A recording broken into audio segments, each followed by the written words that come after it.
We are eventually going to be in Acts 18. I got an echo up here. Oh, it's gone.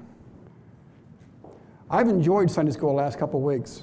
Brother Stephen and then Brother Mark made me change part of my message, made me think, which is a good thing, made me study. We're going to end up in Acts 8, but I started thinking about Paul, and why was Paul such a great servant to God? Why was Paul so close to God, and why am I not as close as I think I should be to God? So I started to look at Paul, and what made Paul so close to Jesus. And Paul went on several missionary journeys. I've had the blessing on go on over 24 missionary journeys, our mission trips, we call them. And I've been to over 10 countries. But if you add up all my mission trips together, it's just short of a year of my life I've spent on the foreign field helping missionaries. Paul's first missionary journey is in Acts 13 to 14. It was 2 years long.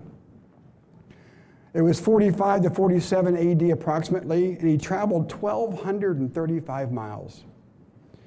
When I go to Guyana, I travel that far. But I get in my air-conditioned car and drive to an air-conditioned airport and get on an air-conditioned plane, and in 4 hours I'm there. Somebody in an air-conditioned van picks me up and takes me to a hotel that has air conditioning. Now the jungle doesn't have air conditioning, but it has comforts. I get another plane, take me to the jungle, and I spend a week in comfort. Paul's second missionary journey is in Acts 15 through Acts 18, 3 years. AD 51 to 54, he traveled approximately 2,700 miles, 1,290 of those by sea. That's a long way on a boat. And this is not a pleasure cruise. He probably was very uncomfortable. His third missionary journey is Acts 18. It was 4 years long.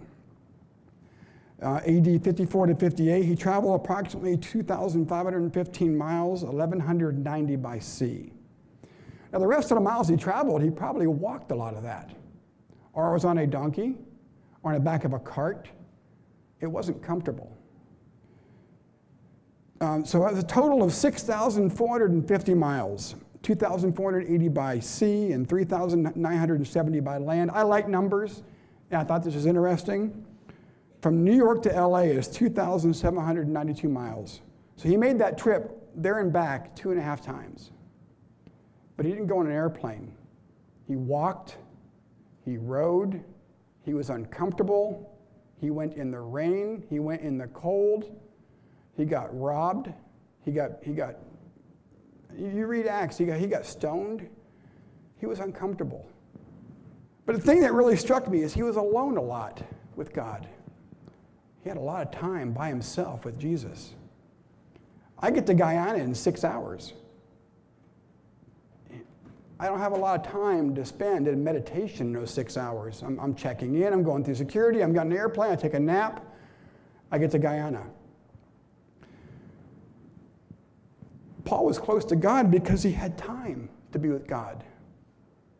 He didn't have technology in his way. Our last mission trip, a bunch of us went to Guyana. We got in the van and we're texting on our phone and we're checking the weather. We're not even talking to each other in the van. Paul had time alone with Jesus. You get to Guyana. I've been to places where you go to church and there's what they call pews, but they're just really, really hard and uncomfortable wooden benches. How many people would be here this morning if there was no air conditioning?